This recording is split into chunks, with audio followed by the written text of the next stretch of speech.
தென்றலுக்கு என்றும் வயது 16 என்று.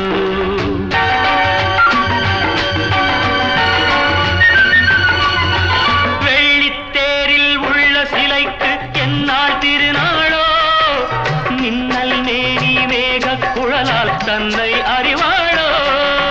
வெள்ளித்தேரில் உள்ள சிலைக்கு என்னால் திருநாளோ, மின்னல் மேனி மேக குழலால் தன்னை அறிவாளோ. பால் வண்ண பூ முல்லை பார்த்தால் போதாதோ, பாலைவனத்தில் காவிரியாறு பைரவி பாடாதோ.